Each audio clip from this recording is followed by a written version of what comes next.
Have you figured out your niche? Are you helping adding value to other people's lives? Then you're in the right place. Welcome to Munira's Musings with your host, Munira Zahabi. Hello, greetings from Chicagoland. This is Munira. My guest today is Suman Manghra.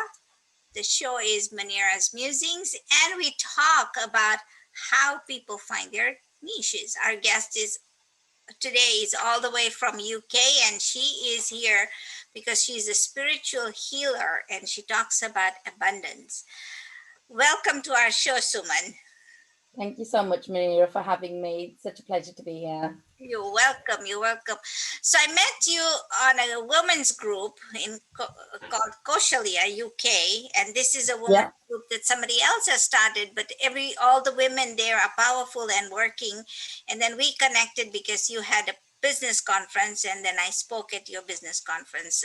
It was an online business conference, and the reason we have these divine interactions with people is that because we're building a tapestry, and I keep thinking that because I saw a woman in Karbala making a tapestry, using different colored threads, and whatever the final product was amazing.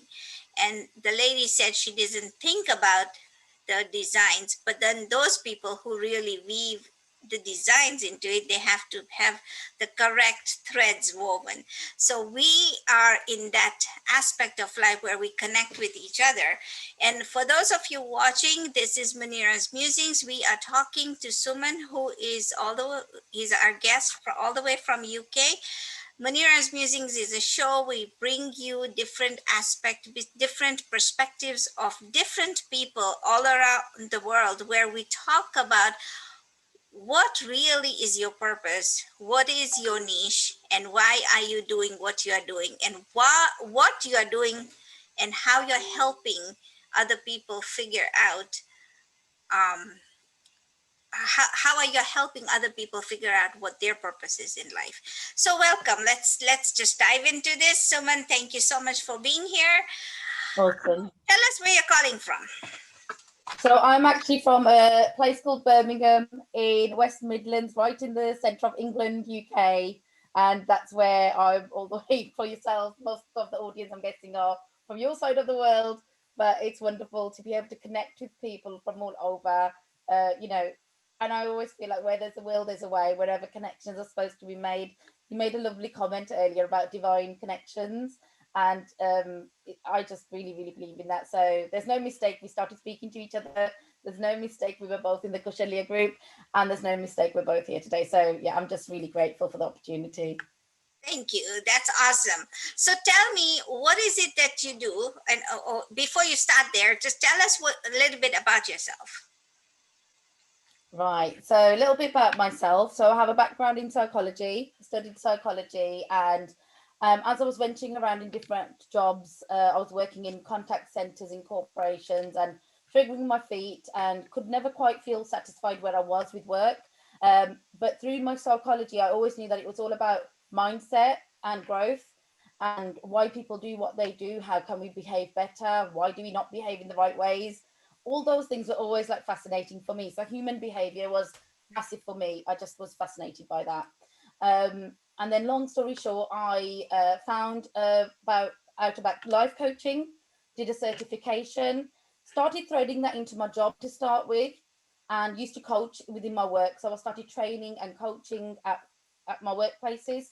But every time I always wanted to coach people on more, that there's more to life. There's more outside of your job. There's more to living fulfilling lives. So eventually I just kept building on my skill set. I started learning NLP, which is neuro-linguistic programming. I learned hypnotherapy, timeline therapy.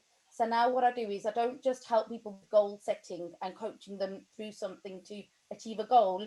I actually help them remove any kind of, if there's mindset blockages, emotional blockages, traumas, I'm able to move them past that so that they can achieve their goals faster.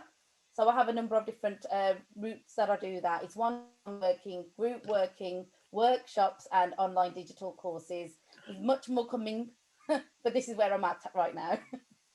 This is awesome, right? So what you started with and then you built on it.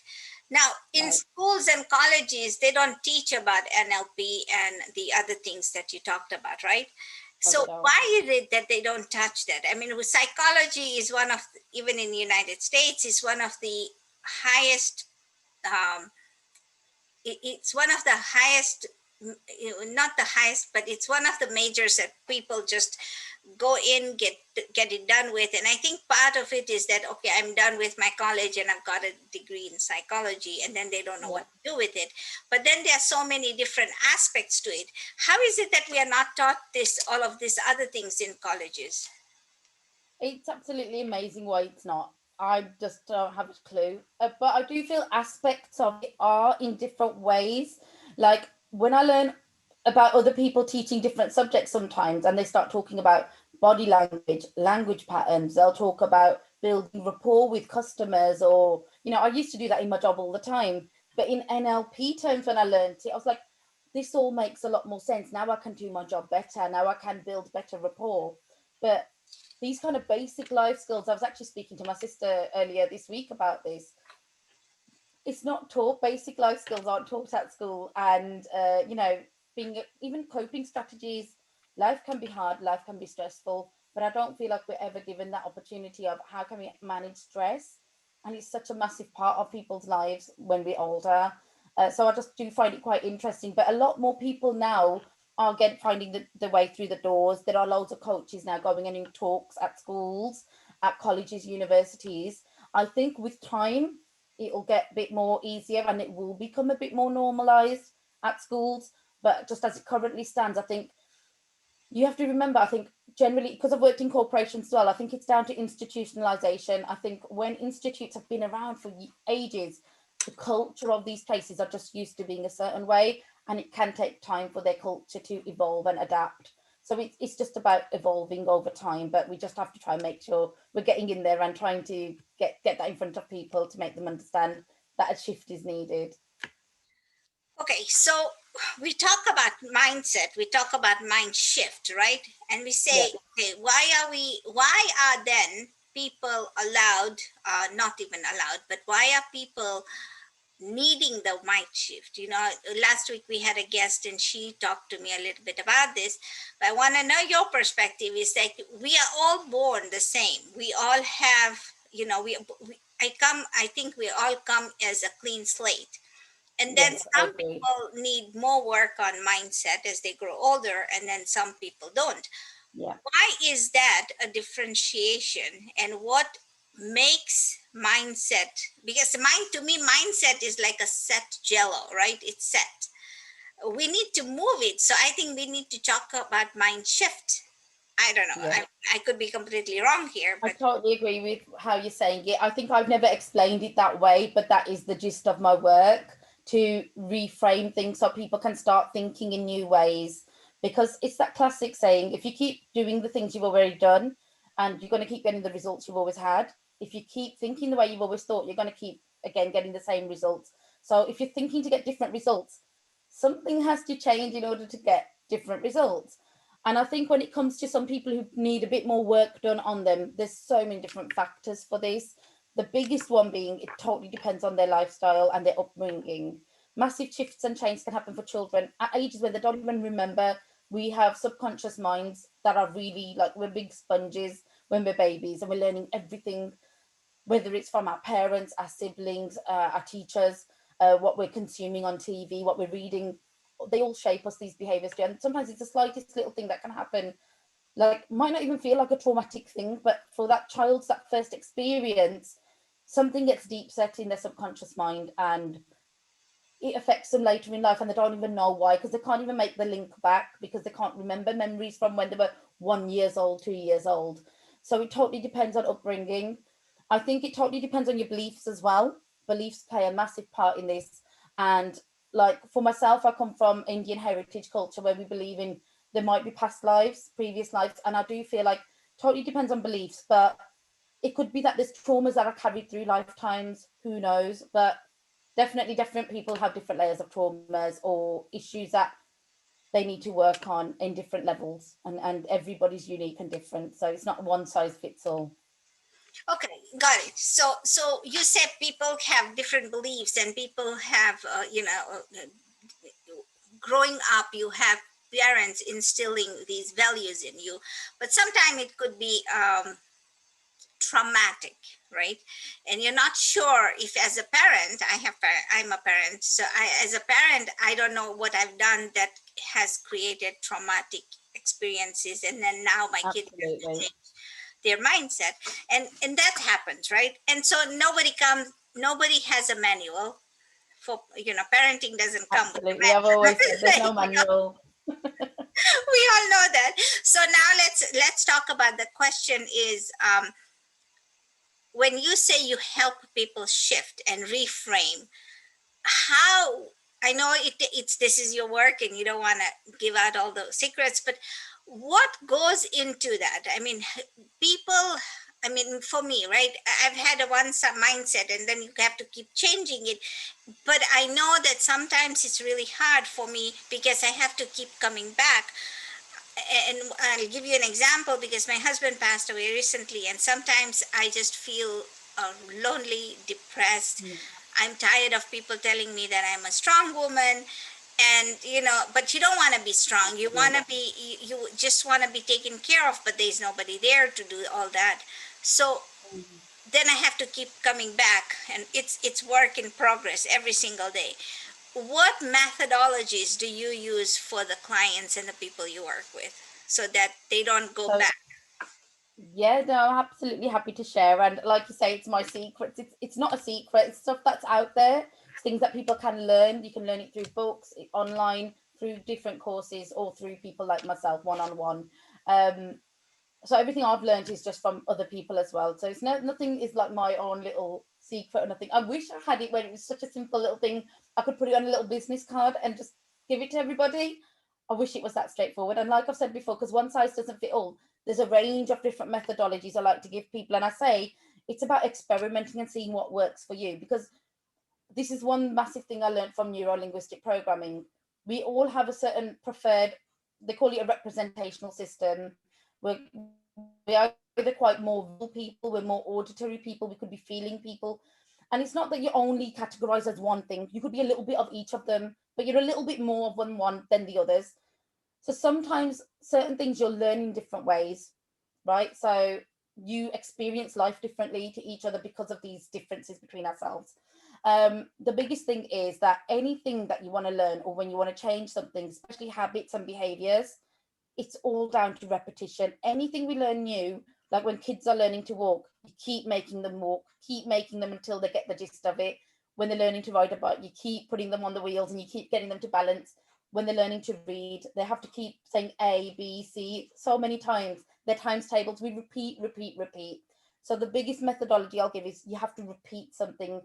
It's like going to the gym. If you want to strengthen that muscle, you have to do more than one rep. You don't just do it once and think, I've got a muscle. You need to do a certain amount of reps, a certain amount of resistance and weight, and you need to do it for a certain amount of days. And that's when the muscle will become a certain way and you've trained it.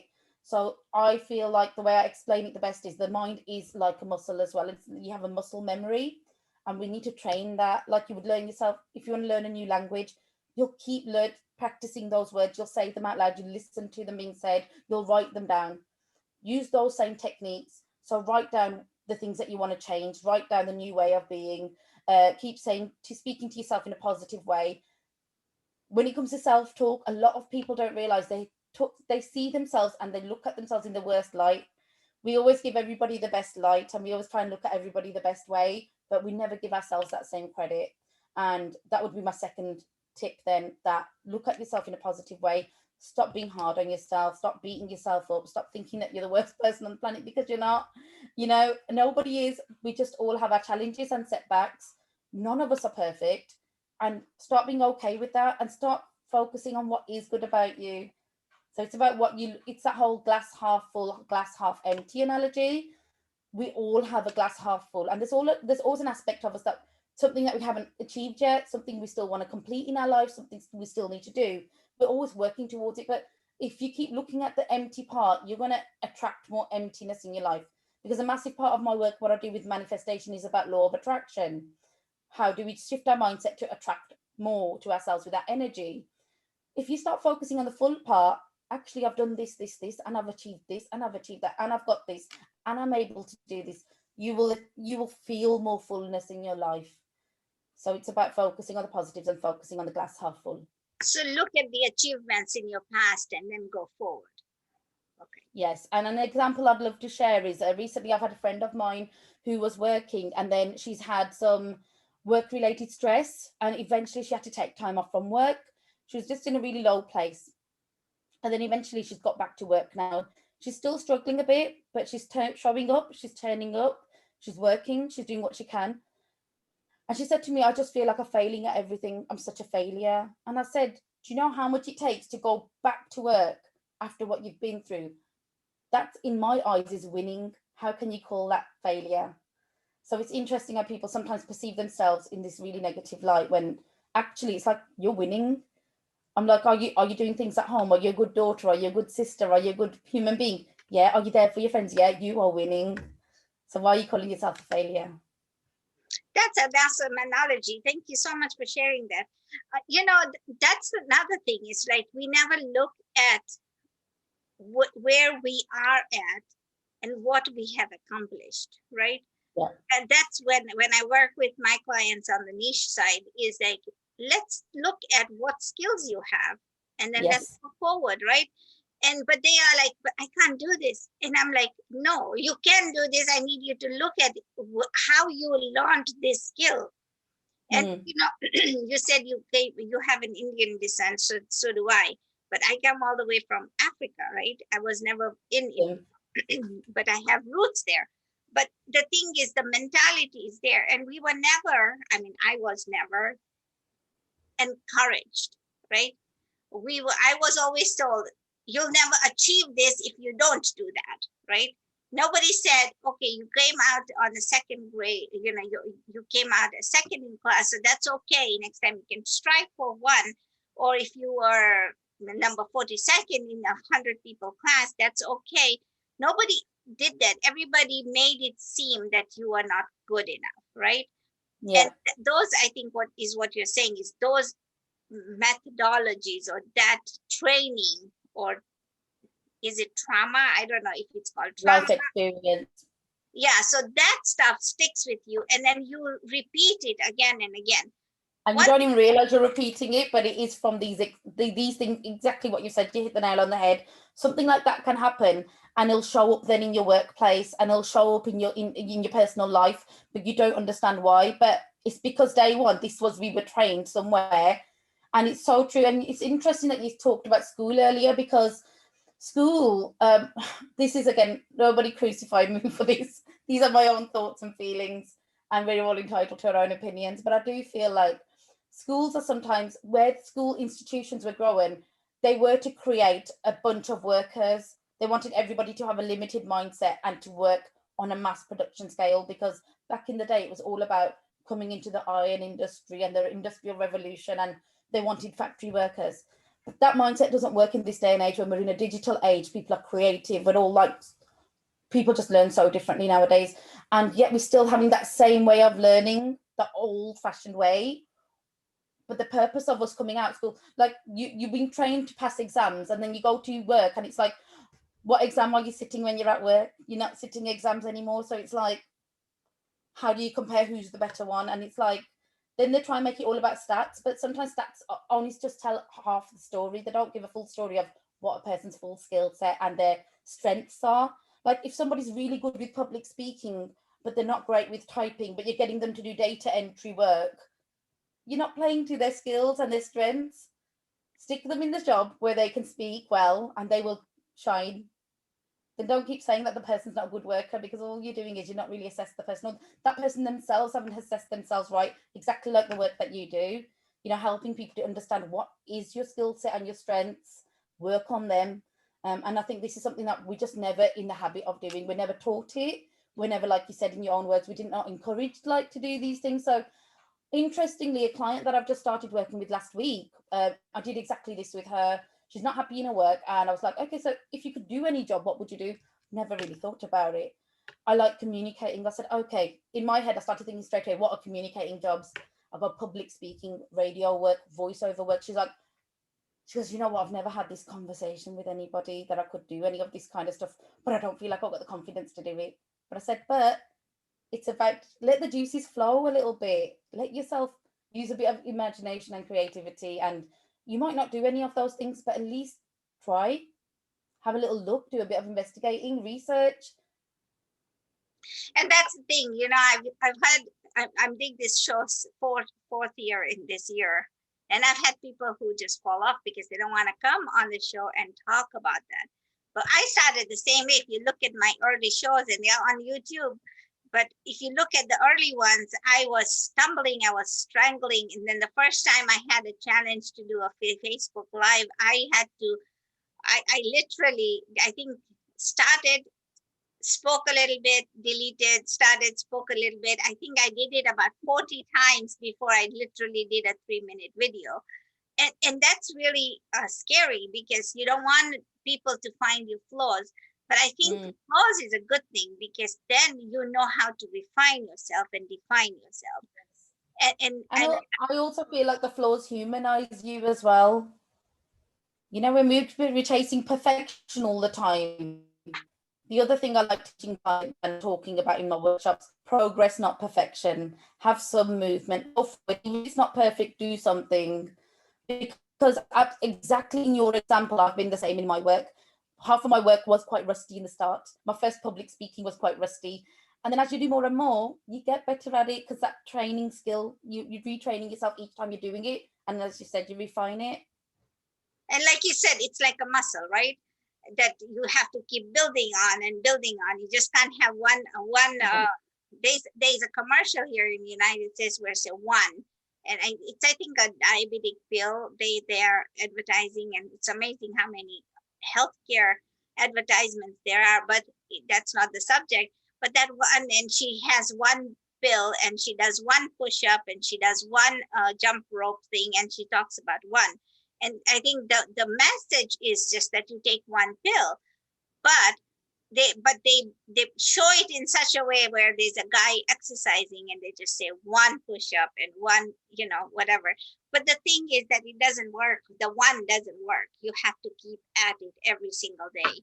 And I like the fact that you do the work that you do, because the thing is, I think part of it, all the work that most of us do, is we help build that foundation that people have either lost or never put up. It's a muscle that absolutely, it's refinding it sometimes for some people, or for some people finding it the first time. Yeah.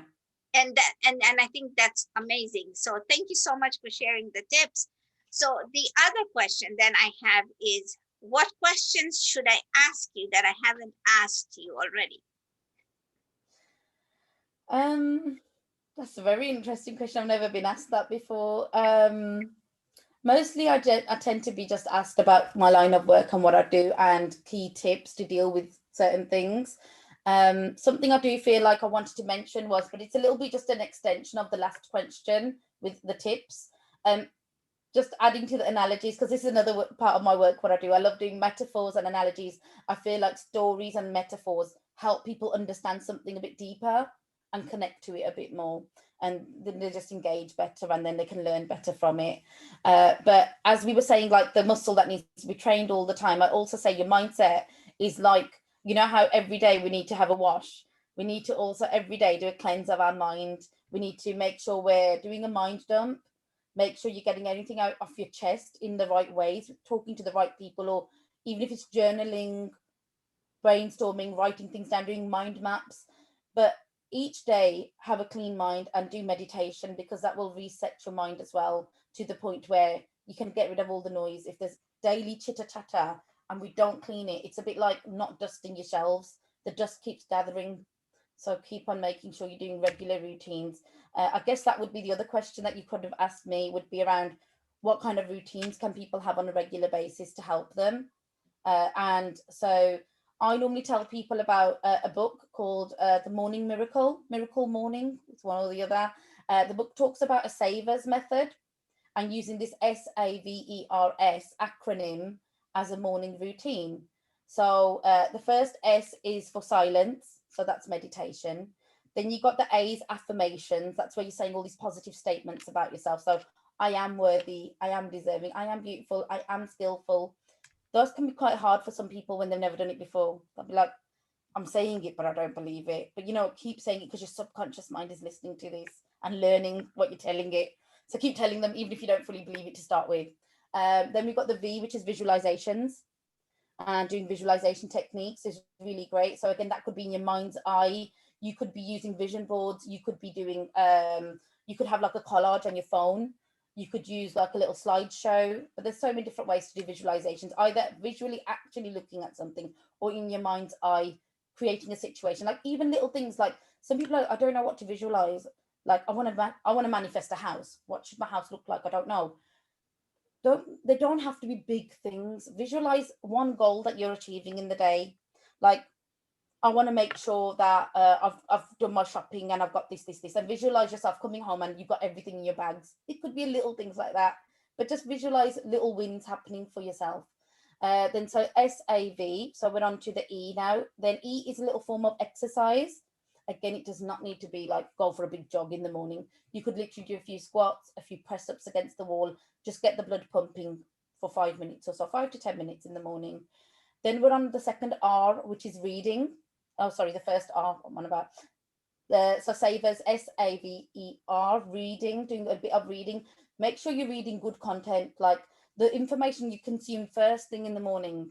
Like some people straight away go on to social media, go on to emails, they'll read the news. Like just be mindful of what you're consuming. Read good content. Like for me, I'm covered with books all around me to do with mindset and law of attraction and goal setting and goal achieving. I want to help consume that because that's what I want to be about. So read what you're about. Read that stuff that's going to fill your mind with those kind of thinking patterns that's going to serve you through the day. And then we come to the S at the end, savers. So that's scribing. And scribing means writing down. So that could be journaling. That could be, like I said, doing the mind dump, doing, your to-do list. Scribe and write something down. Spend 5 to 10 minutes. You'll be surprised what comes out from your own mindset. Once you've done those other things, what comes out from your hand can be magic. So question then I have is, do you do this? I do this. I do as much as I can. Sometimes I don't do all of it. I'll admit, I'll hold my hands up. But because there's so much to choose from, even if you start off by doing 2 or 3 of those things, just do the silent mind. Just do a bit of reading and do a bit of writing. You're starting off somewhere. And like I said, progress, not perfection. So even if you can't do all of them, do 1 or 2 of them and then start building on it. Do the other one, then do a little bit more. Because once you've got the routine of the other stuff, then it's easier to add to it. If you try to do everything in one go, maybe that would be overwhelming. So just start off with one that you like the sound of. That I think I could do that. I think I can sit in silence for 2 minutes in the morning, do it, and then just build on it. So I will also say, if you can also do a bit of a routine before you go to bed, it really sets your mind up for the subconscious processing that happens when you sleep. You have the right thoughts in your mind. The best advice I'd give about nighttime routine is keep it simple, and especially what you want to do is if there's anything in your day that went that you didn't like how it went, make peace with it before you sleep and say, well, that was done. This is what I can learn from it going forward. And then also remember the best thing that's happened in your day and just have gratitude for that. Gratitude is a massive thing to have throughout your life and every day anyway.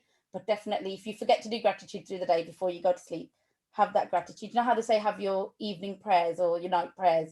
You can call it prayer, you can call it just doing reflection of gratitude, but just have that gratefulness of little things that sometimes, again, we take for granted so much.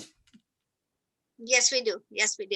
Okay, so awesome tips. Thank you. So people, if you're listening, savers, and the book is Morning Miracle. I believe it's Miracle Morning or Morning Miracle. What I'll do is I'll get the link for the book and I'll pop it under the chat in the Facebook group. That's awesome. So even if you don't have the book, you can still start working with the silence, the affirmations, the visualizations, the exercise, the reading, and the scribing.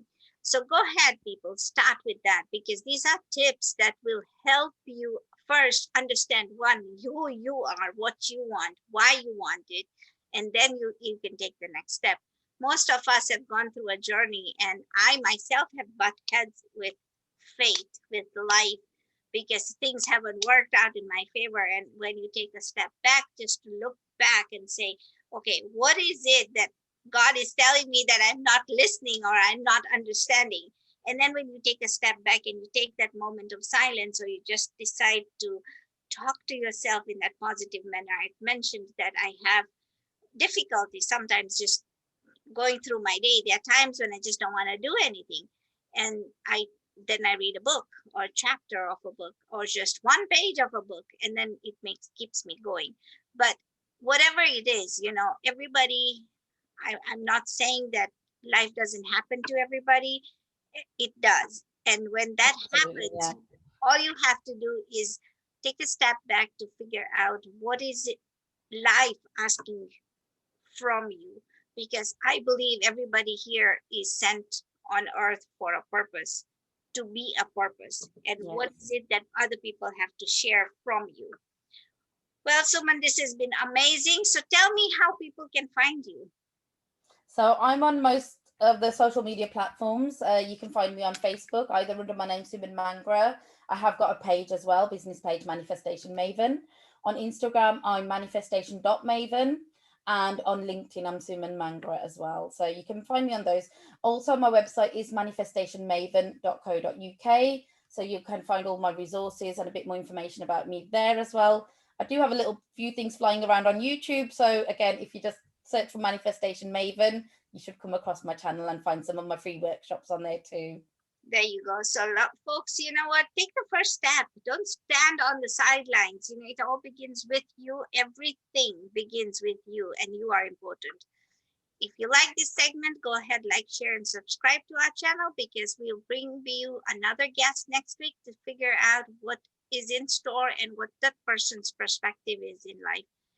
And, just having a conversation may trigger having a conversation may trigger an idea that you've been sitting on for a while, and you just got to do something about it. So let's get you going on that.